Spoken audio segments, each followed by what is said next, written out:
Club is now, I will say, the fourth club named after a Stooges song that I have been to.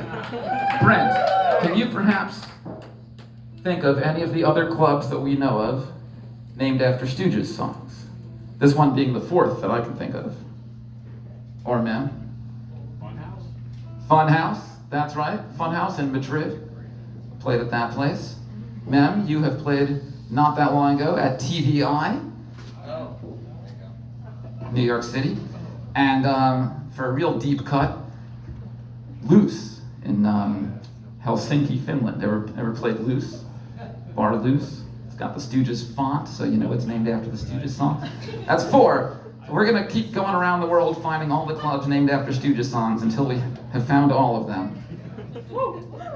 Well, here's a completely unrelated to that. Here's a song about the worst thing that ever happened to me. This is called The Last Time I Did Acid, I Went Insane. No, you guys are good.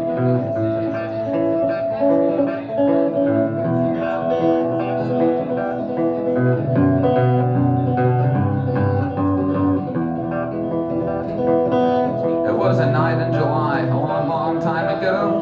Why'd I eat the acid? I don't know. I wasn't thinking and I wasn't scared. Why'd I eat the acid? I wasn't prepared. The last time I did acid, I went insane. And I was hanging out with some friends, just getting loaded, when all of a sudden my mind exploded. I realized I was gay and I got paranoid. I was sitting on the floor listening to Pink Floyd. The last time I did acid, I went insane.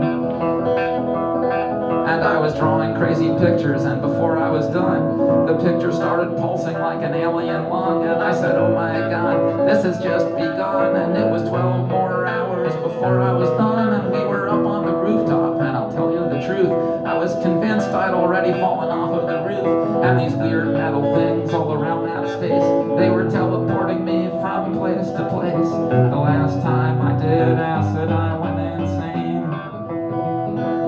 So we ran back downstairs where it was better to be, but I was trapped in spiral staircase infinity. And when we got to the door, I couldn't go inside, because it was the gates of heaven and I had died. The last time I did acid, I went insane. And this kid named Grim, he punched a cat in the head. He could read my thoughts, that's what he said. And he described what it was like, but I didn't believe it. Like lifting a rug and seeing stars beneath it.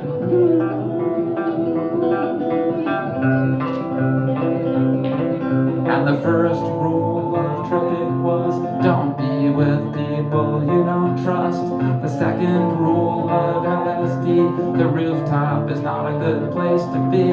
The third rule is to be prepared. The fourth rule is to not get scared. The fifth rule is to stay serene. Turn off your mind and float downstream. The sixth rule is to have a good friend at hand. The seventh rule, I hope you understand, is not to look too deep into your soul, or you might find a hideous, hopeless hole of hatred, hunger, infinite, idiot, mindless, meaningless, nothingness, nothingness, nothingness, nothingness, nothingness, nothingness, nothingness, nothingness, nothingness, nothingness, nothingness. And that's what I did.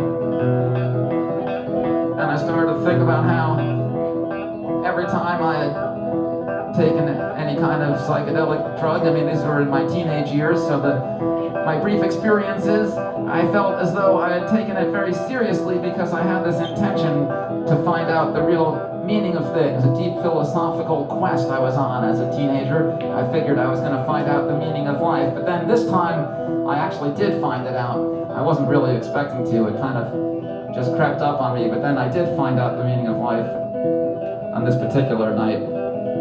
And it was really so terrible and horrible, I realized that I would never be able to tell anybody again, because it had actually ruined my life, destroyed my consciousness, and ruined my ability to live a normal life ever again.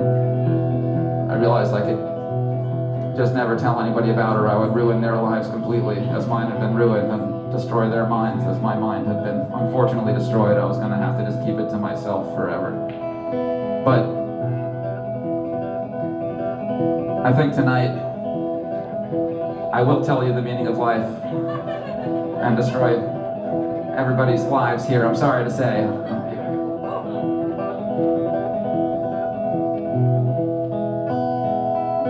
Basically, I start having this vision of how when you're born, you don't really have much consciousness.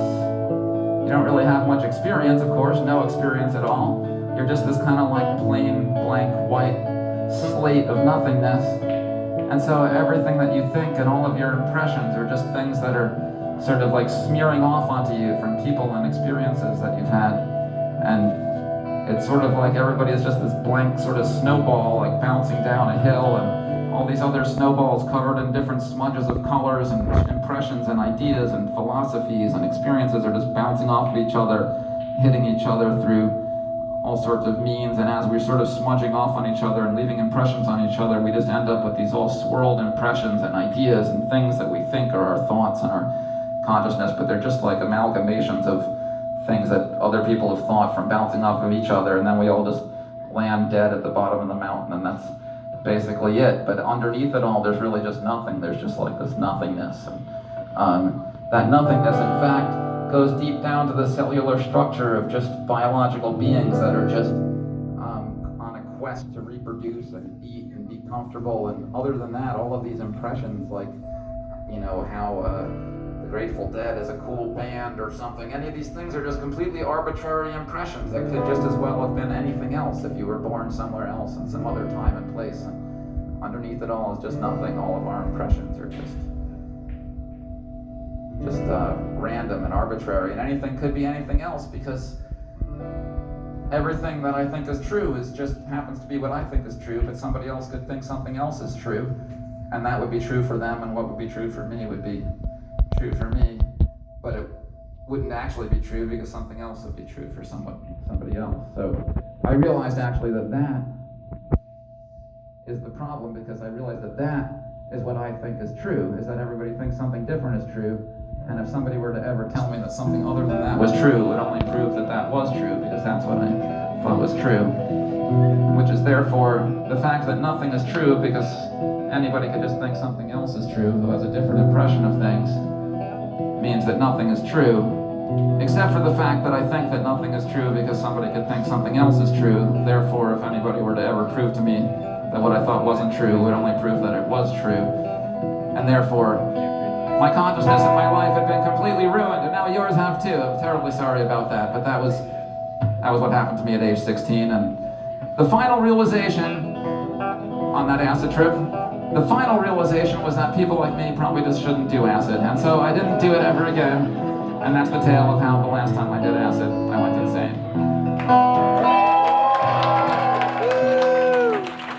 Okay, here's another tale. This is a tale about my next door neighbor in New York City. He's an old man who lives in the bedroom just on the other side of the wall from my bedroom, and he got in the habit of screaming in the middle of the night.